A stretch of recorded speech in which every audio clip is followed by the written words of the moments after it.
আসসালামু আলাইকুম, আশা করি সকলেই ভালো আছেন। আজকের ভিডিওর বিষয়টা হচ্ছে যে বিষয়টা এটাই, বীজ ডিম চেনার উপায়। আসলে এই বিষয়টা আমি নিজে পরীক্ষিত যে কারণে এই কারণে ভিডিওর মাধ্যমে জানাচ্ছি। বীজ ডিম চেনার একটু উপায়, হ্যাঁ, এটা আসলে আমি এই জন্যই বুঝতে পারতেছি বা বলতে পারবো যে এটাই বীজ ডিম হবে ইনশাল্লাহ। কেননা আমার পাখি মোটামুটি দুই সামে রাখা, একটা হচ্ছে মোরগ ছাড়া, একটা হচ্ছে মোরগ আলা। তা এখানে দেখতে পাচ্ছেন দুই পাশে আমি ডিমগুলো রাখছি। তা এই ডিমের মধ্যে আপনারা হয়তো পার্থক্যটা দেখতে পাচ্ছেন, মোটামুটি আমার এই স্ক্রিনে হয়তো দেখা যাচ্ছে পার্থক্যটা মোটামুটি অনেক ডিফারেন্স। তা এখন বুঝতে পারা কঠিন যে কোনটা বীজ ডিম কোনটা বীজ ডিম না, এটা আপনাদের বুঝতে কঠিন, বাট আমার কাছে সহজ, কারণ আমি নিজে নিয়ে আসছি। তা বীজ ডিম যেটা, সেটা কিন্তু আপনার দেখলেই চেনা যাচ্ছে এখন, কিন্তু আগে হয়তো আমরা বুঝতাম না। যখন আমরা সবই একসাথে রাখতাম মোরগ মুরগি তখন বুঝতাম না, কিন্তু এখন ঠিকই বুঝতে পারছি কোনটা বীজ ডিম কোনটা বীজ ডিম না। তো বেশি কথা নয়, এই ডিমগুলা দেখেন, আমার এই যে ডিমগুলা, এই ডিমগুলো হচ্ছে মোরগ ছাড়া।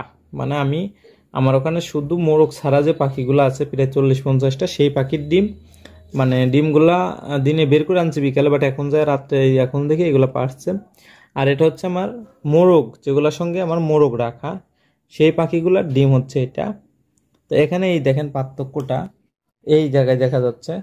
এই এই ডিমগুলার মানে কালো কালো আবরণ, যে ফুটা ফুটা, মানে একই ডিম, একই পাখি, একই পাখির ডিমই, বাট এগুলো হচ্ছে মোরগ আলা, এগুলো হচ্ছে মোরগ ছাড়া। তা এই ডিমগুলাতে কিন্তু এই আবরণগুলা কিন্তু অনেকই কম। দেখেন একটা একটা গোনা যাচ্ছে, আর এদের কিন্তু অবস্থা খুবই ভয়ানক, মানে অনেক। তা এখানেও কিন্তু এরকম হয়। আমার ডিম আর থাকলে আর ভালো হলো হতো। এই বীজ ডিম যেগুলো আর ছাড়া, ওইগুলোর মধ্যেও কিন্তু এরকম কালো কালো বর্ণ হয়, তার মানে এই না যে ওইগুলা বীজ ডিম, তা না। এখানেও কিন্তু এরকম হয়, এখানেও কিন্তু যেমন আহ কই গেল, নাই তো, এই যেমন এটা হচ্ছে একই, মানে এগুলার আবরণ কিন্তু কালো বেশি।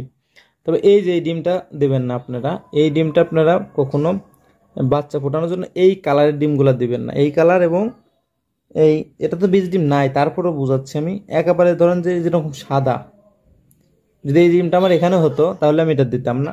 মানে এটা হচ্ছে একেবারে সাদা, এটা দেওয়া যাবে না, এবং এটাও দেওয়া যাবে না। এই যে একদম এই যে এই কালারটা হয়েছে, এটাও দেওয়া যাবে না।